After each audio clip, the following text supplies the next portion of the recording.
அனைவருக்கும் இனிமையான காலை வணக்கம். 2024ஆம் ஆண்டு அக்டோபர் மாதம் 1ஆம் திகதி செவ்வாய்க்கிழமை உங்களை ஸ்டார் தமிழின் நம் நாடு நிகழ்ச்சியில் சந்திப்பதில் மகிழ்ச்சியாக இருக்கின்றது. இன்று சர்வதேச சிறுவர்கள் தினம். உண்மையில் அவர்கள்தான் அடுத்த சந்ததி, அவர்கள்தான் அடுத்த தலைமுறை, அவர்கள்தான் அடுத்த தலைவர்கள். இவர்களை சரியான பாதையில் கொண்டு செல்ல வேண்டியது எமது அனைவரது பொறுப்பும் கடமையாகும்.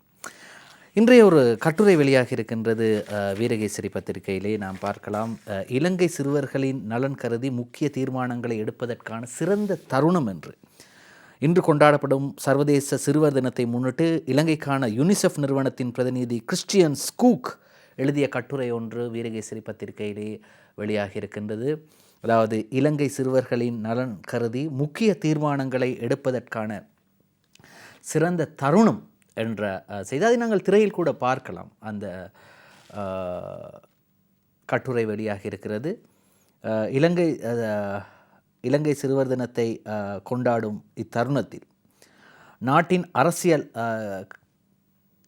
கள நிலவரம் பல மாற்றங்களுக்கு உட்பட்டு வருகின்றது. அண்மையில் இடம்பெற்ற ஜனாதிபதி தேர்தலை தொடர்ந்து 9வது நிறைவேற்று அதிகாரம் கொண்ட ஜனாதிபதி தெரிவு செய்யப்பட்டுள்ளதோடு அடுத்ததாக மிக விரைவில் பொது தேர்தலும் இடம்பெற உள்ளது. எனவே இச்சூழ்நிலையில் மிகவும் இலகுவில் பாதிப்புறக்கூடிய மற்றும் சமூகத்தின் இன்றியமையாத அங்கத்தவர்களான சிறுவர்களை மீண்டும் முன்னுரிமைப்படுத்துவது காலத்தின் தேவையாகும் என்று அந்த கட்டுரை தொடர்கிறது. இந்த கட்டுரை இந்த அறிக்கையை விடுத்திருக்கின்றார் இலங்கைக்கான யுனிசெஃப் நிறுவனத்தின் பிரதிநிதி கிறிஸ்டியன் ஸ்கூக் எழுதிய கட்டுரைதான். அரசியல் செயன்முறைகளில் சிறுவர்களை பாதுகாத்தல், அதேபோன்று சிறுவர்களுக்கான பிரதான சேவைகளில் முதலீடு செய்தல், அதேபோன்று சிறுவர் ஊட்டச்சத்து குறைபாட்டிற்கு தீர்வு காணல், அதேபோன்று முன்பிள்ளை பருவ பராமரிப்பு வளர்ச்சியை முன்னுரிமைப்படுத்துதல், அதேபோன்று குடும்பங்களிலிருந்து பிரிக்கப்படுவதை தடுத்தல், அதேபோன்று கல்வியை பாதுகாத்தலும் கற்றல் இழப்புகளை குறைத்தலும் என்றும் அந்த கட்டுரை தொடர்கின்றது. அதேபோன்று வீரகேசரி பத்திரிகையிலே அந்த கட்டுரையின் 8ஆம் பக்கத்திலே தொடர்கின்றது. அதேபோன்று சமூக பாதுகாப்பை பலப்படுத்துதல், காலநிலை நடவடிக்கைகளை முன்னுரிமைப்படுத்தல், பகிரப்பட்ட பொறுப்பு என்று பல துணைப்பொருட்கள் அல்லது பல சிறு தலைப்புகளின் கீழ் அவரது கட்டுரை தொடர்ந்து செல்கின்றது. எனவே உலக சிறுவர் தினத்திலே நாம் அனைவரும் சிறுவர்களை அடுத்த எதிர்கால சந்ததியினராகவும் அடுத்த தலைமுறையை அவர்கள்தான் கொண்டு செல்ல வேண்டும். எனவே இன்று 5 வயதாகவோ 10 வயதாகவோ இருக்கக்கூடிய சிறுவர்கள் இன்னும் 10 வருடத்திலே 15 வயதாகவும் 20 வயதாகவும் மாறிவிடுவார்கள். எனவே இப்பொழுது நடக்கக்கூடிய மாற்றங்கள், அரசியல் மற்றும் கல்வி மற்றும் கலை கலாச்சார மாற்றங்கள் அவர்களது வாழ்க்கையில், அவர்களது வாழ்வில் பெரிதும் பாதிக்கக்கூடிய விடயங்களாக இருக்கும். சரி, நல்ல விடயங்களை நல்ல முறையிலே அவர்களுக்கு நாங்கள் சொல்லிக் கொடுப்போம். பாராளுமன்றம் என்பது மிக உன்னதமான இடம். அந்த இடத்தில் சட்டம் உருவாக்கப்படுகின்றது. அந்த சட்டம் உருவாக்கப்பட்டு அந்த சட்டம் நடைமுறைப்படுத்தக்கூடிய இடம் பாராளுமன்றம். அங்கே கத்தியை கொண்டு செல்வதும், மிளகாய் தூளை கொண்டு செல்வதும், கதிரையிலே தண்ணீரை ஊற்றுவதும் இவற்றையெல்லாம் எமது சிறுவர்கள் பார்த்து கொண்டிருந்தார்கள். சரி, அப்படிப்பட்ட ஒரு கலாச்சாரம் உருவாகக்கூடாது என்று சிறுவர்களிடம் நாங்கள் மீண்டும் ஒரு தடவை கேட்டுக்கொள்வோம். சரி, இப்படி இருக்கும்போது இன்றைய வீரகேசரி பத்திரிகையின் பிரதான தலைப்புச் செய்தியை பார்க்க போகின்றோம். தமிழர் பிரச்சினைக்கு அனுர தீர்வு காண்பாரா என்பதில் சந்தேகம். இந்திய உயர்ஸ்தானிகருடனான சந்திப்பில் தமிழ் தேசிய கட்சிகளின் தலைவர்கள் எடுத்துரைப்பு. அபிவிருத்தியில் ஜனாதிபதி அக்கறை, தமிழ் கட்சிகள் ஒன்றிணைந்து போட்டியிடுவது நல்லது என்கிறார் உயர்ஸ்தானிகர் சந்தோஷ் ஜா. படமும் வெளியாக இருக்கின்றது. வெளிவிவகார அமைச்சர் விஜித ஹேரத்தை இந்திய உயர்ஸ்தானிகர் சந்தோஷ் ஜா நேற்று அமைச்சில் சந்தித்து வாழ்த்துக்களை தெரிவித்த போது எடுக்கப்பட்ட படம் இருக்கின்றது. குறிப்பாக தமிழர் பிரச்சினைக்கு அனுர தீர்வு காண்பாரா என்பதில் சந்தேகம் ஏற்பட்டிருக்கின்றது. யாருக்கென்றால் இந்திய உயர்ஸ்தானிகருக்கு அல்ல, தமிழ் கட்சிகளின் தலைவர்களுக்கு இந்த சந்தேகம் ஏற்பட்டிருக்கின்றது. தனுஜாவின் செய்திதான் பார்க்கலாம். ஜனாதிபதி அனுரகுமார திசாநாயக்க தமிழ் மக்களின் பிரச்சனைகளுக்கு தீர்வு காண்பாரா என்ற சந்தேகம் இம்மத்தியில் காணப்படுகின்றது. அடிப்படையில் அதிகார பகிர்வுக்கு எதிரானவர்களே ஜேவிபியினர், எதிரானவர்களாகவே ஜேவிபியினர் உள்ளனர். இந்தியாவை விட சீனாவுடன் உறவை பேணுபவர்களாகவே அவர்கள் காணப்படுகின்றனர்.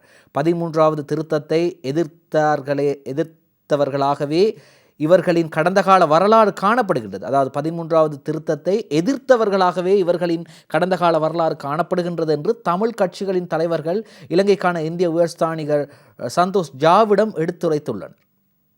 ஜனாதிபதி அனுரகுமார தனிப்பட்ட முறையில் நல்லவர், ஆனால் தமிழர்களது பிரச்சினைக்கு தீர்வில் எந்த வகையில் செயற்படுவார் என்று கூற முடியாதுள்ளது என்றும் அவர்கள் சுட்டிக்காட்டியுள்ளனர். இந்திய உயர்ஸ்தானிகர் சந்தோஷ் ஜாவை தமிழ் தேசிய கட்சிகளின் தலைவர்கள் நேற்று சந்தித்து பேசியிருந்தனர். கொழும்பில் உள்ள இந்திய இல்லத்தில் இடம்பெற்ற இந்த சந்திப்பில் இலங்கை தமிழரசு கட்சியின் சார்பில் மாவை சேனாதிராஜா இவர்தான் 3 நாளில் 3 கருத்துக்களை பகிர்ந்தவர். பதில் செயலாளர் சத்தியலிங்கம் இவர்தான் சஜித் பிரேமதாசவுக்கு இறுதி நேரத்தில் ஆதரவு தெரிவித்தவர். பாராளுமன்ற உறுப்பினர் ஸ்ரீதரன் இவர் தமிழ் பொது வேட்பாளரை ஆதரித்தவர். ஜனநாயக தமிழ் தேசிய கூட்டணியின் சார்பில் அதன் தலைவர்களான தர்மலிங்கம் சித்தார்த்தன், செல்வம் அடைக்கலநாதன், சுரேஷ் பிரேமச்சந்திரன் உள்ளிட்டோர் கலந்து கொண்டனர்.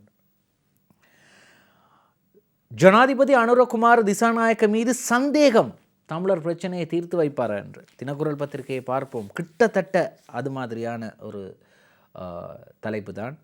தமிழரின் பிரச்சனைக்கு தீர்வை தருவார்களா? அனுர அரசு 13ஐ அமுல்படுத்துமா? பொறுத்திருந்தே பார்க்க வேண்டும் என இந்திய தூதுவருக்கு தெரிவித்த தமிழ் தேசிய கட்சிகள் அனுரவுடன் இந்தியாவுக்கு சிறந்த உறவு உள்ளதாக தூதுவர் தெரிவிப்பு. ஆனால் இங்கே தமிழ் கட்சிகளின் தலைவர்கள் சொல்கிறாங்க இந்தியாவை விட சீனாவுடன் தான் அனுரவுக்கு தொடர்பு இருப்பதாக சொல்கிறாங்க. ஆனால் இங்கே தமிழர்களின் பிரச்சனைக்கு தீர்வை அனுர தருவார். சரி, இந்த சந்தேகம் எல்லாம் உங்களுக்கு இப்பொழுது வருகிறது என்றால் அது வர வேண்டியது இப்போது அல்ல, தேர்தலுக்கு முதல், ஜனாதிபதி தேர்தலுக்கு முதல் வர வேண்டிய சந்தேகங்கள். ஆனால் அப்போது நீங்கள் அனுரகுமார் திசாநாயக்கவுக்கு எதிரான தரப்பில் இருந்தீர்கள். அனுரகுமார் திசாநாயக்கவுக்கு ஆதரவு எப்போதும் தெரிவிக்கக்கூடிய நிலைப்பாட்டில் நீங்கள் இருக்கவில்லை. ஆனால் 13ஐ அமுல்படுத்துவதாக அனுரகுமார் திசாநாயக்க கூறினார் என்று அவர்கள் அனுரகுமார் திசாநாயக்கவுடனான சந்திப்பிலே தமிழ் தலைவர்கள் கூறினார்கள். ஆனால் இப்பொழுது என்ன பிரச்சனை என்றால் இப்போது சந்தேகம் ஏற்பட்டிருக்கின்றது, எங்களுக்கு தமிழர் பிரச்சனைக்கு தீர்வை பெற்று தருவாரா? தமிழர் பிரச்சனைக்கு அனுரகுமார் திசாநாயக்க தீர்வை பெற்று தருவாரா? இன்னும் ஒரு கேள்வி வருகின்றது, அனுர அரசு 13ஐ அமுல்படுத்துமா? இப்படியெல்லாம் கேள்விகள் இப்பொழுது வருகின்றது. இன்று ஜனாதிபதியை சந்திக்கிறார் சந்தோஷ் ஜா. வெளிவிவகார அமைச்சரின் இலங்கை விஜயம் குறித்தும் ஆராயப்படும். இந்திய வெளிவிவகார அமைச்சர் கலாநிதி எஸ் ஜெயசங்கரின் இலங்கை விஜயம் தொடர்பில் கலந்துரையாடும் நோக்கில் இன்றைய தினம் இலங்கைக்கான இந்திய உயர்ஸ்தானிகர் சந்தோஷ் ஜா ஜனாதிபதி அனுரகுமார திசாநாயக்கவை சந்திக்க உள்ளார். ஒரு பயனுள்ள ஒரு சந்திப்பாக இருக்கும் என்று எதிர்பார்க்கப்படுகின்றது. காரணம், ஜெயசங்கர் அவர்கள் இலங்கைக்கு வருகை தர இருக்கின்றார். அதற்கு பிறகு மிக முக்கியமான பல தீர்மானங்கள் எடுக்கப்பட இருக்கிறது. இப்படி இருக்கும்போது இன்றைய வீரகேசரி பத்திரிகையில் அந்த செய்தி தொடர்கின்றது. கடந்த 21ஆம் தேதி நடைபெற்ற ஜனாதிபதி தேர்தலில் நாட்டின் 9வது நிறைவேற்று அதிகார ஜனாதிபதியாக அனுரகுமார் திசாநாயக்க தெரிவு செய்யப்பட்டிருக்கிறார். கடந்த 22ஆம் தேதி ஜனாதிபதி தேர்தல் முடிவுகள் வெளிவந்ததன் பின்னர் இலங்கையில் உள்ள வெளிநாட்டு ராஜதந்திரிகளின் முதலாவதாக ஜனாதிபதி அனுரகுமார் திசாநாயக்கவை சந்தித்த இலங்கைக்கான இந்திய உயர்ஸ்தானிகர் சந்தோஷ் ஜா அவருக்கு தமது வாழ்த்துக்களை வெளிப்படுத்தியிருந்தார். இவ்வாறானது ஒரு பின்னணியில் இந்திய வெளிவிவகார அமைச்சர் கலாநிதி எஸ் ஜெயசங்கர் வெகு விரைவில் இலங்கைக்கு வருகை தரவிருப்பதாக தகவல்கள் வெளியாகி இருக்கும் பின்னணியில் வெளிவிவகார அமைச்சரின் வருகை தொடர்பில் கலந்துரையாடப்படும் நோக்கில் இன்றைய தினம் இலங்கைக்கான இந்திய உயர்ஸ்தானிகர் சந்தோஷ் ஜா ஜனாதிபதி அனுரகுமார் திசாநாயக்கவை சந்திக்க உள்ளார். இச்சந்திப்பின் போது இந்திய வெளிவிவகார அமைச்சர் கலாநிதி எஸ் ஜெயசங்கரின் வருகை குறித்தும் இரு நாடுகளினதும் அக்கறைக்குரிய ஏனைய விடயங்கள் குறித்தும் கலந்துரையாடப்படும் என எதிர்பார்க்கப்படுகிறது. சந்தோஷ் ஜா வாரார், ஜனாதிபதியை சந்திக்கிறார், பல விடயங்கள் பேச இருக்கிறாங்க. சரி, உர எரிபொருள் நிவாரணங்களை தேர்தல் முடியும் வரை பிற்போடுங்கள். இந்த செய்தியை நான் நேற்றைய தினம் சிங்கள பத்திரிகைகளில் வாசித்தேன். இப்போ எனக்கு இருக்கிற பிரச்சனை என்னென்றால், ஏன் தமிழ் பத்திரிகைகளில் வர இவ்வளவு தாமதமாகின்றது? இதே செய்தியை நேற்றைய தினம் சிங்கள பத்திரிகையான லங்காதீப நேற்றைய தினம் மௌபிம பத்திரிகையிலே நேற்றைய தினம் நான் உங்களுக்கு வாசித்து காட்டினேன். ஜனபதிதுன் போரசா தீவர சானாதார மெத்திவரண கொமிசம அத்திட்டுவாய், அதாவது ஜனாதிபதி வழங்கிய உர மற்றும் எரிபொருள் நிவாரணங்களை தேர்தல் ஆணைக்குழு நிறுத்தியது என்ற செய்தி நேற்று மௌபிம பத்திரிகையில் வந்திருந்தது. ஆனால் இன்றைய தினமே தமிழ் பத்திரிகைகளில் வருகிறது. என்ன காரணம்? ஏன் இந்த செய்திகள் தமிழ் பத்திரிகைகளில் வர காலதாமதமாகின்றது என்ற கேள்வி இருக்கின்றது. ஆகவே தான் நான் எப்படியாவது என்ன கஷ்டப்பட்டு சரி எங்களுக்கு சிங்கள பத்திரிகைகளின் அச்சு பிரதிகள் கிடைக்காது. இருப்பினும் கூட இந்த நம் நாடு நிகழ்ச்சியை தொடர்ந்து பார்த்து கொண்டு வரக்கூடிய எங்களுடைய ஸ்டார் தமிழின் ரசிகர்களுக்காக நேர்களுக்காக நான் எப்படியாவது இந்த சிங்கள பத்திரிகைகளின் முன்பக்கத்திலே வரக்கூடிய பிரதான செய்திகளை கூறி வருகின்றேன். காரணம், மிக விரைவாக அவர்களுக்கு செய்தி கிடைக்கிறது. சரி, எரிபொருள் நிவாரணங்களை தேர்தல் முடியும் வரை பிற்போடுங்கள். தேர்தல்கள் ஆணைக்குழு ஜனாதிபதியிடம் வலியுறுத்தல். பொது தேர்தல் இடம்பெறவுள்ள நிலையில் விவசாயிகளுக்கு உர நிவாரணத்தையும் மீனவர்களுக்கு எரிபொருள் நிவாரணத்தையும் வழங்குவதால் ஏனைய வேட்பாளர்கள் பாதிக்கப்படுவார்கள். நிவாரணம் வழங்குவதற்கு கொள்கை ரீதியில் எடுத்த தீர்மானத்தை பொது தேர்தலுக்கு பின்னர் செயற்படுத்துமாறு தேர்தல்கள் ஆணைக்குழு ஜனாதிபதியிடம் வலியுறுத்தியுள்ளது. அதாவது தேர்தல் அறிவிக்கப்படுவதற்கு முன்னர் ஜனாதிபதி அனுரகுமார் திசாநாயக்க இந்த முடிவை எடுத்திருந்தால் அது நடைமுறைப்படுத்தியிருக்கலாம். ஆனால் தேர்தல் திகதி, அதாவது பாராளுமன்றம் கலைக்கப்பட்டு தேர்தல் நவம்பர் மாதம் 14ஆம் தேதி நடத்தப்படும் என்று அறிவிக்கப்பட்டதன் பின்னர் இந்த நிவாரணங்கள் வழங்கியதால் தான் இந்த சிக்கல் ஏற்பட்டிருக்கின்றது. அவ்வாறு தேர்தல் அறிவிக்கப்பட்டதன் பின்னர் அரசாங்கத்தால் கூட நிவாரணங்களை வழங்க முடியாது. சரி, தேர்தல்கள் ஆணைக்குழு அவ்வாறு தெரிவித்திருக்கின்றது. இந்த ஐக்கிய தேசிய கட்சியோட பிரச்சனை ஒரு பெரிய பிரச்சனையாக இருக்குது. இன்றைக்கு யானை சின்னம் வேணும்ன்றாங்க, நாளைக்கு இல்லை நாங்கள் கூட்டணிங்கிறாங்க. அப்படி ஒரு செய்தி வந்திருக்கின்றது. ஐக்கிய தேசிய கட்சி தலைமையில் கூட்டணியில் களமிறங்கும். ஐக்கிய தேசிய கட்சி தலைமையில் கூட்டணி களமிறங்கும். சின்னம் விரைவில் அறிவிக்கப்படும். பொது தேர்தலில் ஐக்கிய தேசிய கட்சி தலைமையிலான புதிய கூட்டணி இலங்கையில் சகல தேர்தல் தொகுதிகளிலும் வேட்பாளர்களை களமிறக்குவதற்கு தீர்மானித்துள்ளது. இந்த புதிய கூட்டணியானது பொது தேர்தலில் களமிறங்குவதற்கான சின்னத்தை 2 தினங்களுக்குள் அறிவிப்பதற்கு தீர்மானித்துள்ளதாக ஐக்கிய தேசிய கட்சி தெரிவித்துள்ளது. பொது தேர்தலில் ஐக்கிய தேசிய கட்சி தலைமையிலான கூட்டணி களமிறங்குவது தொடர்பிலான கலந்துரையாடல் ஒன்று நேற்று திங்கட்கிழமை முன்னாள் ஜனாதிபதி ரணில் விக்ரமசிங்க தலைமை. என்னையா ரணில் விக்ரமசிங்க அரசியலுக்கு வரமாட்டார் என்று சொன்னாங்க. இலக்கம் 7 ஃப்ளவர் வீதியில் அமைந்துள்ள தேர்தல் ஒருங்கிணைப்பு அலுவலகத்தில் இடம்பெற்றது. இந்த கலந்துரையாடலில் ஐக்கிய தேசிய கட்சியின் பிரதி தலைவர் எல்லாம் கலந்துட்டு இருக்காங்க. சரி, அது இல்லை, நீங்கள் என்னையா சொன்னீங்க? ரணில் விக்ரமசிங்க தேர்தலில் இனி போட்டியிட மாட்டார், ரணில் விக்ரமசிங்க இனி தேசிய பட்டியலிலும் வரமாட்டார், ஆசிய அபிவிருத்தி வங்கி ஏஷியன் டெவலப்மெண்ட் பேங்கினுடைய சேர்மன், அதாவது தலைவர் போஸ்ட்டுக்கு, தலைவர் பதவிக்கு ரணில் விக்ரமசிங்க போறார் என்று சொன்னீங்க. இப்போ அவர் தலைமையில் கூட்டம் நடக்குது.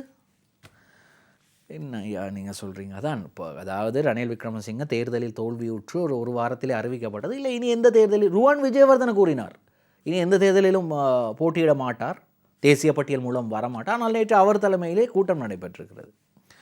உங்களுக்கு தெரியும், ஜேவிபி மக்கள் விடுதலை முன்னணி, ஜனதா விமுக்தி பெரமுன, இந்த கட்சியின் சின்னம் மணி சின்னம். இவர்களது ஆரம்ப தலைவர் ஸ்தாபகர் ரோஹண விஜயவீர கண்டி மாவட்டத்திலே உளப்பன என்று கூறப்படக்கூடிய ஒரு பிரதேசத்திலே தான் அவர் இருந்தார். பிறகு கைது செய்யப்பட்டார். பிறகு நடந்தவையெல்லாம் உங்களுக்கு தெரியும். அவரது மகன் தற்போது களமிறங்க போகின்றார். என்ன திடீரென்று இவர் வெளியே வருகிறார் என்றால், அவருக்கும் தற்போது இருக்கக்கூடிய தேசிய மக்கள் சக்திக்கும் இந்த சொல்லுவாங்களே செட் ஆகாது என்று 2 பேரும் ஏட்டிக்கு போட்டியாகவும் எதிரிகளாகவும் தான் பார்க்கப்படுறாங்க. அவரோட எந்த தொடர்பும் தேசிய மக்கள் சக்திக்கோ ஜேவிபி என்று கூறப்படுகின்ற மக்கள் விடுதலை முன்னணிக்கோ இல்லை.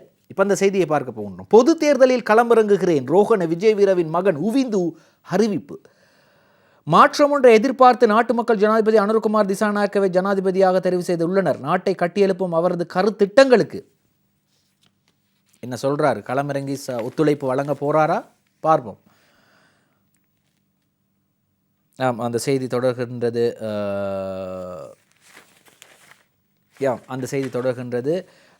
தமது பூரண ஒத்துழைப்பை வழங்க எதிர்பார்த்துள்ளதாக 2வது தலைமுறை கட்சியின் தலைவர் உவிந்து விஜயவீர தெரிவித்தார். அதாவது அவர் இப்போது சேர்ந்து செயற்பட ஆரம்பித்திருக்கின்றார். எதிர்வரும் பொது தேர்தலில் எமது கட்சி களமிறங்க உள்ளது. ஊழல் மற்றும் மோசடியற்ற நாட்டை நேசிக்கக்கூடிய புதிய தலைமுறையை உருவாக்கும் இந்த பயணத்தில் நாட்டு மக்கள் அனைவரும் இணைந்து கொள்ள வேண்டும் என்றும் அழைப்பு விடுத்துள்ளார். மக்கள் விடுதலை முன்னணியின் ஸ்தாபகர் ரோஹண விஜயவீரவின் மகன் உவிந்து விஜயவீர கொழும்பு பெலவத்தையில் உள்ள நேற்று திங்கட்கிழமை விசேட ஊடகவியலாளர் சந்திப்பு ஒன்றை ஏற்பாடு செய்திருந்தார். அவரது கட்சியின் பெயர் 2வது தலைமுறை கட்சியின் தலைவர் உவிந்து விஜயவீர. இவரது தந்தைதான் ரோஹண விஜயவீர, ஜேவிபி மக்கள் விடுதலை முன்னணியின் ஸ்தாபக தலைவர் ரோஹண விஜயவீர. அவரது மகன் உவிந்து அரசாங்கத்துக்கு பூரண ஒத்துழைப்பு வழங்குவேன் என்று கூறியிருக்கின்றார். ஆனால் நாங்கள் தனித்து தான் போட்டியிடுவோம். சார், இப்படி இருக்கும்போது இறுதி கட்டத்தில் கூட்டணி அமைக்கும் நடவடிக்கை பேச்சுவார்த்தை இன்னும் முடிவுக்கு வரவில்லை என்கிறது ஐக்கிய தேசிய கட்சி. பொது தேர்தலுக்கு கூட்டணி அமைக்கும் பணி இறுதி கட்டத்தில் உள்ளது. 2 தினங்களுக்குள் பேச்சுவார்த்தை நிறைவுக்கு வரும். ஐக்கிய மக்கள் சக்தியுடனான பேச்சுவார்த்தையை தொடர்வதற்கு இன்னும் சந்தர்ப்பம் இருக்கின்றது என்று ஐக்கிய தேசிய கட்சியின் முன்னாள் பாராளுமன்ற உறுப்பினர் சமன் ரத்னப்பிரிய தெரிவித்திருக்கிறார். அதாவது இப்போ இப்படிதான் பிரச்சனை.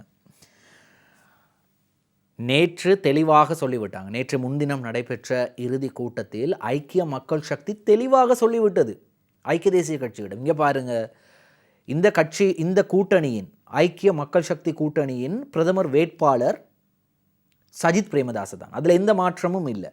அவர் தலைவர் இவர் தலைவர் என்று எல்லாம் யாரும் வராதீங்க. அதே நேரம் எங்களுடைய சின்னம் டெலிஃபோன் சின்னம் தான். ஆனால் இந்த கூட்டணியில் ரணில் விக்ரமசிங்கே இருக்கக்கூடாது. இதுதான் ஐக்கிய மக்கள் சக்தி தலைமையிலான அந்த அணியினரது நிபந்தனைகள். ஆனால் இந்த நிபந்தனைகளை ஏற்றுக்கொள்ள முடியாது என்று ஏற்கனவே கூறப்பட்டு விட்டார்கள். நாங்கள் சரி டெலிஃபோனில் நாங்கள் களமிறங்குகின்றோம், ஆனால் ரணில் விக்ரமசிங்கே இருக்கக்கூடாது என்று சொல்வதை நாங்கள் ஏற்றுக்கொள்ள முடியாது என்று ஐக்கிய தேசிய கட்சியினர் கூறி வருகிறார்கள். 2 பேருக்கும் தொடர்ந்து இழுபறி நிலையில் இருக்குது. ஐக்கிய தேசிய கட்சியை சேர்த்து கொண்டால் அந்த 22 லட்சம் வாக்குகள் கிடைக்கும் என்று ஐக்கிய மக்கள் சக்தியினர் வீணாக நம்பிக்கொண்டு இருக்கின்றார்கள். அந்த 22 லட்சம் வாக்கு அது ஐக்கிய தேசிய கட்சிக்கு கிடைத்த வாக்குகள் அல்ல. ஜனாதிபதி ரணில் விக்ரமசிங்கே அவர்களுக்கு நன்றி கடனாக மக்கள் செலுத்திய வாக்கு. எனவே அந்த வாக்கை மீண்டும் ஐக்கிய தேசிய கட்சியினர் எதிர்பார்த்து அல்லது ஐக்கிய மக்கள் சக்தியினர் எதிர்பார்ப்பது எந்த விதத்தில் சரி என்று தெரியவில்லை. ஏதோ அந்த கட்சியில் இருந்த 92 பொதுஜன பெரமுன முன்னாள் பாராளுமன்ற உறுப்பினர்கள் இருந்தார்கள். அவர்களுக்கும் அவர்களது தொகுதியிலே 1000, 2000, 3000 வாக்குகள் கிடைத்திருக்கும். அந்த வாக்குகள் தான் 22 லட்சம் வாக்குகளை ரணில் விக்ரமசிங்கே பெற்றுக்கொண்டார். இன்னும் ஏராளமான செய்திகள் இருக்கின்றது. செய்திகளை பார்ப்பதற்கு முதல் ஸ்டார் தமிழின் நம் நாடு நிகழ்ச்சியில் ஒரு சிறு விளம்பர இடைவேளை. நம் நாடு தொடர்கிறது. இந்த முன்னாள் எம்பிக்கள் அவங்களுக்கு கொடுத்திருக்கக்கூடிய சலுகைகள், சகல கொடுப்பனவுகள் இவற்றை ரத்து செய்ய வேண்டும். இதை தேர்தலுக்கு முதலே அனுர்குமார் திசாநாயக்க பல மேடைகளில் கூறியிருந்தார். பாதையில் போகும்போது 3 வாகனங்கள் செல்கின்றது. சரி, பாதையில் போகும்போது, வீதியில் போகும்போது, தரையில் போகும்போது 3 வாகனங்கள் சென்றால் பரவாயில்லை. ஒன்றில் டயரில் காற்று போனால் இன்னும் ஒரு வாகனத்திற்கு மாறிக்கொள்ளலாம். வானத்தில் போகிற நேரம் ஹெலிகாப்டர் 2 எண்ணத்துக்கு, ஒன்றில் போனால் இன்னொன்றில் பாய்ந்து கீழே விழுவா என்று அனுர்குமார் திசாநாயக்க பல மேடைகளில் கேட்டிருந்தார். ஆகவே தான் வாகன பெர்மிட்டுகளை, அதாவது பாராளுமன்ற உறுப்பினர்களுக்கு வழங்கக்கூடிய வாகன பெர்மிட்டுகளை முதலாவதாக நிறுத்தினார். அதற்கு பிறகு கைத்துப்பாக்கிகளை ஒப்படைக்க முன்னாள் எம்பிகளுக்கு உத்தரவு வழங்கிவிட்டார். கைத்துப்பாக்கிகளும் பெறப்பட்டது. அதற்கு முதலாவதாகவே சகல அவர்களுக்கு வழங்கி இருக்கக்கூடிய பாதுகாப்பை மீள பெற்றுக்கொண்டார். இப்பொழுது முன்னாள் எம்பிக்களுக்கான சகல கொடுப்பனவுகளும் ரத்து. நவம்பர் 14 வரை மாதிவல குடியிருப்பில் வசிக்கலாம். பாராளுமன்ற செயலாளர் நாயகம் முன்னாள் பாராளுமன்ற உறுப்பினர்களுக்கு வழங்கப்பட்ட அனைத்து கொடுப்பனவுகளும் மற்றும் வரப்பிரசாதங்களும் ரத்து செய்யப்பட்டுள்ளன. மாதிவல குடியிருப்பில் நவம்பர் 14 வரை மாத்திரமே வசிக்க முடியும். ராஜதந்திர கடவுச்சீட்டை எவரும் பயன்படுத்த முடியாது. சாதாரண கடவுச்சீட்டை பயன்படுத்த வேண்டும் என பாராளுமன்ற செயலாளர் நாயகம் குஷானி ரோஹண தீர தெரிவித்தார். பாராளுமன்ற கட்டிட தொகுதியில் நேற்று இடம்பெற்ற ஊடகவியலாளர் சந்திப்பின் போதுதான் அவர் இவ்வாறு தெரிவிக்கின்றார். இவங்களுக்கெல்லாம் கொடுக்குற இந்த சலுகைகள் எங்களுடைய வரி பணத்தில், சரியா, எங்களோட வரி பணத்தில் தான் அவங்களுக்கு சலுகைகள் வழங்கப்பட்டது. இப்போ அவங்களோட சலுகைகள் எல்லாம் இல்லை. ஜனாதிபதியால் 9வது பாராளுமன்றம் கலைக்கப்பட்டுள்ளதால் முன்னாள் பாராளுமன்ற உறுப்பினர்களுக்கு வழங்கப்பட்ட கொடுப்பனவுகள், வருகைக்கான கொடுப்பனவு உட்பட நிதி மற்றும் ஊடாக சகல கொடுப்பனவுகளும் ரத்து செய்யப்பட்டுள்ளன. முன்னாள் பாராளுமன்ற உறுப்பினர்கள் அரச வாகனங்களை கையளிக்குமாறு அறிவுறுத்தப்பட்டுள்ளது. முன்னாள் சபாநாயகர், பிரதி சபாநாயகர், குழுக்களின் பிரதி தலைவர்கள் ஆகியோர் வாகனங்களை கையளித்துள்ளார்கள்.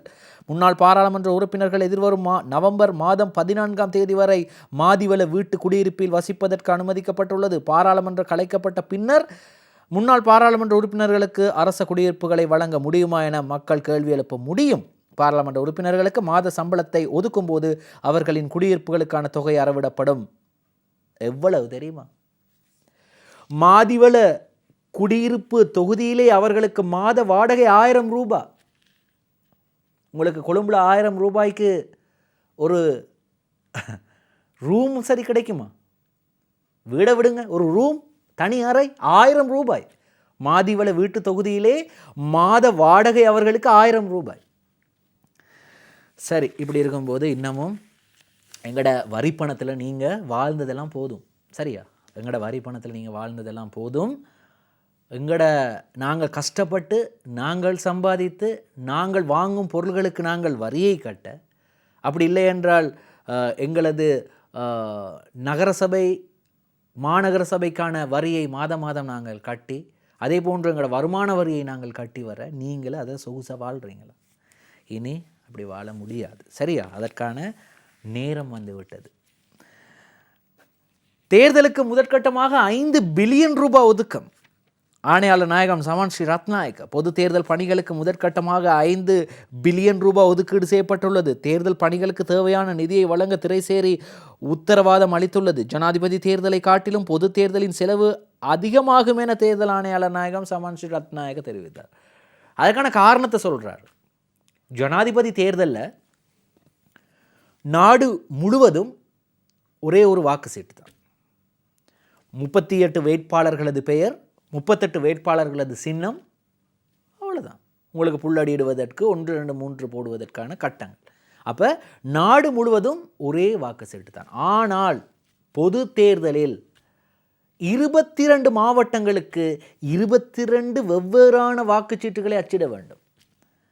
ஒவ்வொரு மாவட்டத்திற்கும் சின்னங்கள் மாறுபடும். ஒவ்வொரு மாவட்டத்திற்கும் கட்சிகளது பெயர்கள், வேறு வேறு கட்சிகள் புதிதாக தேர்தலில் போட்டியிடுவார்கள். அதே நேரம் ஒவ்வொரு மாவட்டத்திலும் போட்டியிடும் வேட்பாளர்களது எண்ணிக்கை மாறிக்கொண்டே இருக்கும். ஆகவே 22 வாக்குச்சீட்டுகளை அச்சிட வேண்டும் என்று நேற்றைய தினம் சமன் ஸ்ரீ ரத்நாயக்க தெரிவிக்கிறார். ஆகவே தான் எங்களுக்கு 11 பில்லியன் ரூபாய் செலவாகிறது. 11 பில்லியன் ரூபாய் செலவாகுவதற்கான காரணத்தை தேர்தல் ஆணையாளர் நேற்றைய தினம் விளக்கியிருந்தார். சரிதானே? 22 மாவட்டத்திற்கும் 22 வாக்குச்சீட்டுகள் தேவை, வெவ்வேறு விதமான வாக்குச்சீட்டுகள். சரி, அடுத்ததாக கல்வி அமைச்சுக்கு முன்பாக ஆர்ப்பாட்டம்.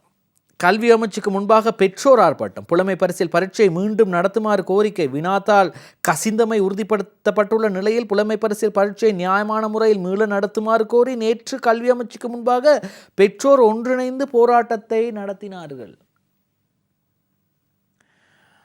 திட்ட தெளிவாக பிரதமர் கலாநிதி ஹரிணி அமரசூரிய சொல்லிட்டாங்க, இது நடத்த முடியாது. அந்த வினாக்களுக்கான புள்ளிகளை நாங்கள் வழங்குகின்றோம், கசிந்த அந்த 3 வினாக்களுக்கான புள்ளிகளை நாங்கள் வழங்குகின்றோம், ஆனால் திரும்ப நடத்த முடியாது. தரம் 5 புலமை பரிசில் பரீட்சை விவகாரம் முடிவில் எவ்வித மாற்றமும் இல்லை. பரீட்சைகள் ஆணையாளர் நாயகமும் சொல்லிட்டார், எந்தவித மாற்றமும் இல்லை. இப்போ நீங்கள் ஆர்ப்பாட்டம் பண்ணி கொண்டுருங்க, அது வளமையாக ஆர்ப்பாட்டம் பண்ணுறது தானே. தரம் 5 புலமை பரிசில் பரீட்சை மீண்டும் நடத்த ஆர்ப்பாட்டம் என்று தினகரன் பத்திரிகையிலும், அதே போன்று நான் முதல் வாசித்த செய்தியும் தினகரன் பத்திரிகையில் தான். தரம் 5 புலமை பரிசில் பரீட்சை விவகாரம் முடிவில் எவ்வித மாற்றமும் இல்லை, தேர்தல் பரீட்சை ஆணையாளர் நாயகம் தெரிவித்திருக்கார். சரி, ராஜபக்ச குடும்பம் மீதான குற்றச்சாட்டுகள். அப்போ எல்லாரும் கள்ளர்களை திருடர்களை பிடிப்போம் என்று தான் வந்தாங்க. கோட்டாபய ராஜபக்ச ஆட்சி காலத்திலே அவரது ஆட்சி முடிவடைந்ததன் பின்னர் அடுத்து வரக்கூடிய தேர்தலில் நாங்கள் திருடர்களை பிடிப்போம் என்று தான் வாக்குறுதி வழங்கப்பட்டது. ஆகவே ராஜபக்சர்கள் மீதான குற்றச்சாட்டுக்களை ஆதாரபூர்வமாக நிரூபிக்க வேண்டும். பொதுஜன பெரமுன ஜனாதிபதியிடம் வலியுறுத்தல். எதிர்க்கட்சியில் இருக்கும்போது ராஜபக்சர்கள் மீது முன்வைத்த குற்றச்சாட்டுகளை ஜனாதிபதி அனுர்குமார் திசாநாயக்க நிரூபிக்க வேண்டும். போலியான குற்றச்சாட்டுகளினால் அரசியலில் சற்று பின்னடைந்துள்ளோம் என ஸ்ரீலங்கா பொதுஜன பெரமுனவின் பொதுச் செயலாளர் சாகர காரியவசம் தெரிவித்தார். எங்களை மீது ஏதாவது தப்பு இருந்தால், நாங்கள் இப்படி ஊழல் செய்தோம் என்று சொன்னோம், அல்லது எங்களுடைய தலைவர்கள் மஹிந்த ராஜபக்ஸ், நாமல் ராஜபக்ஸ், இன்னும் நாமல் ராஜபக்ஸ் தொடர்பாக ஒரு செய்தி ஒன்று இருக்குது. மஹிந்த ராஜபக்ச, நாமல் ராஜபக்ச, கோட்டாபய ராஜபக்ச, பசில் ராஜபக்ச, சஷீந்திர ராஜபக்ச, சமல் ராஜ் இவங்கள மீது ஏதாவது ஒரு குற்றச்சாட்டுகள் இருந்தால் ஆதாரபூர்வமாக நிரூபிக்க வேண்டும் என்று சொல்லியிருக்கிறாரு சாகர காரியவசம். சரி, அது அரசாங்கமும் அவங்களும் பார்த்து கொள்வாங்க. தேர்தல் மூலம் மக்களின் பிரச்சனைகளுக்கு தீர்வினை வழங்க தயாராக உள்ளோம் முன்னாள் எதிர்க்கட்சி தலைவர் சஜித் பிரேமதாஸ். கடந்த வாரத்திலிருந்து அவர் முன்னாள் எதிர்க்கட்சி தலைவராக மாறிட்டார். மக்களின் பிரச்சனைகளுக்கு தீர்வை வழங்குபவர்களாக ஆட்சியாளர்கள் இருக்க வேண்டும். வீழ்ச்சியடைந்துள்ள நாட்டை மீண்டும் கட்டியெழுப்ப வேண்டும். எதிர்வரும் தேர்தலின் ஊடாக மக்களின் பிரச்சனைகளுக்கு தீர்வுகளை வழங்க தயாராக இருப்பதாக முன்னாள் எதிர்க்கட்சி தலைவர் சஜித் பிரேமதாஸ் தெரிவிக்கிறார். இன்னும் ஒரு செய்தி வெளியாகி இருக்கின்றது. இன்றைய தினக்குரல் பத்திரிகையில் நாமலுக்கு எதிரான விசாரணை ஆரம்பம். நடந்து முடிந்த ஜனாதிபதி தேர்தலின் அரச வாகனம் ஒன்றை ஸ்ரீலங்கா பொதுஜன பெரமுனவின் வேட்பாளர் நாமல் ராஜபக்ச தேர்தல் பிரசாரத்திற்கு பயன்படுத்தியதாக கூறப்படும் தொடர்பில் விசாரணைகள் ஆராயப்பட்டது. அதை எப்படி நீங்கள் அரச வாகனத்தை பயன்படுத்தலாம்? அடுத்ததாக மற்றும் ஒரு செய்தி வந்திருக்கின்றது. விமல் வீரவன்ஸ் விமலுக்கு எதிரான தும்முள்ள வழக்கு மேலதிக விசாரணை அக்டோபர் 28க்கு ஒத்திவைப்பு. ஐநா மனித உரிமைகள் ஆணையாளர் நாயகம் இலங்கைக்கு விஜயம் மேற்கொண்டிருந்த தினம் வீதியை முற்றுகையிட்டு போராட்டத்தில் ஈடுபட்டதன் ஊடாக பொதுமக்களுக்கு இடையூறு விளைவித்ததாக கூறப்படும் குற்றச்சாட்டு தொடர்பில் முன்னாள் பாராளுமன்ற உறுப்பினர் விமல் வீரவன்ச உள்ளிட்ட 6 சந்தேக நபர்களுக்கு எதிரான வழக்கின் மேலதிக சாட்சி விசாரணைகள் எதிர்வரும் அக்டோபர் 28ஆம் தேதி வரை ஒத்திவைக்கப்பட்டிருக்கு. சரியா? ஒத்திவைக்கப்பட்டிருக்கிறது. இப்படி இருக்கிற நேரம் இந்த பார் லைசன் வழங்கப்பட்டது. பார் லைசன், மதுபான சாலைகளின் அனுமதி பத்திரம். சிவி விக்னேஸ்வரன் ஐயா நீதியரசர், பிரதம நீதியரசராக இருந்தவர், தற்போது முன்னாள் பாராளுமன்ற உறுப்பினர், யாழ் மாவட்டம். அவர் ஒரு சிபாரிசு கடிதம் கொடுத்திருக்காரு. தாய் தந்தை இல்லாத ஒரு பிள்ளைக்கு இந்த கடிதத்தை கொண்டு வரும் இன்னாருக்கு மதுபான சாலை அனுமதி பத்திரத்தை வழங்குமாறு நான் சிபாரிசு செய்கிறேன். சிவி விக்னேஸ்வரன், யாழ் மாவட்ட பாராளுமன்ற உறுப்பினர், முன்னாள் நீதியரசர் என்று கொடுத்தார். இப்போ இந்த பிரச்சனை மிக மிக மிக பேசும் பொருளாக சமூக வலைத்தளங்களிலே பேசப்படுகிறது. ஆனால் சிபாரிசு கடிதம் தான் கொடுத்தேன், மற்றபடி என்ன நடந்ததுன்னு எனக்கு தெரியாது. சிபாரிசு கடிதம் வழங்கினேனே தவிர வேறு எதுவும் எனக்கு தெரியாது. மதுபான சாலை அனுமதி பத்திர விவகாரம் குறித்து சிவி விக்னேஸ்வரன் இன்றைய வீரகேசரி பத்திரிகையிலே செய்தி வெளியாகி இருக்கிறது. மதுபான சாலைக்கான அனுமதி பத்திரத்தை பெறுவதற்கு விண்ணப்பிக்கும் குறித்த நபரின் பெற்றோரை எனக்கு தெரியும் என்றும், எனவே இவ்விண்ணப்பம் குறித்து பரிசீலிக்கலாம் எனவும் சிபாரிசு கடிதம் வழங்கினேனே தவிர அதற்கு அப்பால் அதன் விற்பனை மற்றும் அதன் மூலமான பண உட்பாய்ச்சல் குறித்து எனக்கு எதுவுமே தெரியாது என தமிழ் மக்கள் கூட்டணியின் தலைவர் சிவி விக்னேஸ்வரன் தெரிவித்தார். தமிழ் மக்கள் கூட்டணியின் தலைவர் சிவி விக்னேஸ்வரன் கிளிநொச்சியில் மதுபான சாலை அனுமதி பத்திரத்தை பெறுவதற்கு குறித்த ஒரு நபருக்கு சிபாரிசு கடிதம் வழங்கியுள்ளார். அதன் பிரகாரமே அந்த அனுமதி பத்திரம் விநியோகிக்கப்பட்டிருப்பதாகவும் ஊடகங்களில் வெளியாகியிருக்கும் செய்திகள் தொடர்பில் அவர் தெரிவிக்கிறார். நடராஜா என்பவரின் மகள் என்னிடம் வந்து மதுபான சாலை ஒன்றுக்கு அனுமதி பத்திரத்தை பெறுவதற்கு விண்ணப்பிக்க வேண்டியிருப்பதாகவும் பாராளுமன்ற உறுப்பினர் என்ற ரீதியில் சிபாரிசு கடிதம் தருமாறும் என்னிடம் கேட்டார். அவருடைய பெற்றோரை எனக்கு நன்றாக தெரியும், எனவே இவரது பெற்றோரை எனக்கு தெரியும் என்றும் இவர் இந்த அனுமதி பத்திரத்துக்கு விண்ணப்பித்தால் அது குறித்து பரிசீலிக்கலாம் எனவும் நான் ஒரு சிபாரிசு கடிதத்தை வழங்கினேன். ஆகவே நான் சிபாரிசு கடிதம் கொடுத்தது உண்மை. இது போன்ற வேறு பல விடயங்களுக்கான உதவி கோரி யாரேனும் எம்மை அணுகினால் அவர்களது பின்னணியை ஆராய்ந்து விட்டு இத்தகைய கடிதம் கொடுப்பது வழக்கம். ஆனால் அதனை விற்பனை செய்வது, அதன் மூலம் லட்சம் கோடி பணம் கிடைக்கும் என்றெல்லாம் கூறப்படுகிறது. அது குறித்து எனக்கு எதுவுமே இது யார் சொல்றது? அதாவது ஒரு மதுபான சாலை அனுமதி பத்திரத்தை வழங்கினால் அதற்கு பிறகு என்னென்னலாம் நடக்கும், அந்த அனுமதி பத்திரத்தை வேறு யாருக்காவது கோடிக்கணக்கில் விற்கலாம். அது மட்டும் இல்லாமல் அந்த மதுபான சாலையில் எவ்வளவு வருமானம் வரும், இது எதுவுமே தெரியாதாம். நீதியரசர் சொல்றார், முன்னாள் நீதியரசர். அது மட்டும் இல்லாமல் முன்னாள் பாராளுமன்ற உறுப்பினர், பெரிதும் மதிக்கக்கூடிய ஒரு தமிழ் கட்சியின் தலைவர், எதுவுமே தெரியாது என்று சொல்றார். மிக கவலையாக இருக்கிறது இல்லையா? சரி, இப்படி இருக்கும்போது இன்றைய தினக்குரல் பத்திரிகையில் ஒரு சில செய்திகளை பார்த்துவிட்டு நாங்கள் சிங்கள பத்திரிகைகளுக்கு செல்லலாம்.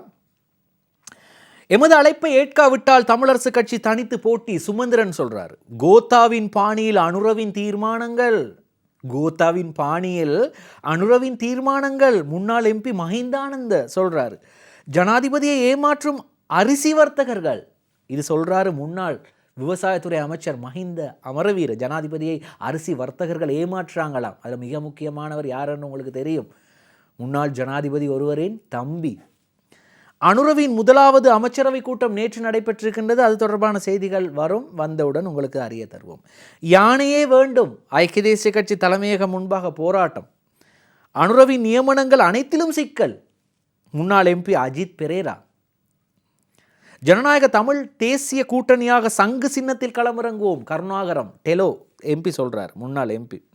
விவசாயிகள் மீனவர்களுக்கு மானியங்கள் வழங்க தடை, பொது சின்னத்தில் ஐக்கிய தேசிய கட்சி கூட்டணி. இதுதான் இன்றைய தினக்குரல் பத்திரிகையின் முன்பக்கத்தில் வெளியாகிய பிரதான தலைப்பு செய்திகள். கேலியர் அமுக்வெல்ல கைதான பின்னரும் தரமற்ற ஊசி மருந்து மீண்டும் இறக்குமதி, விசாரணை நடத்த கோரி சிவில் உரிமைகள் மருத்துவர் சங்கம் சிஐடியில் நேற்று முறைப்பாடு. அதாவது கேலியர் அமுக்வெல்ல கைது செய்த பிறகுமா? சரி, இப்படி இருக்கும்போது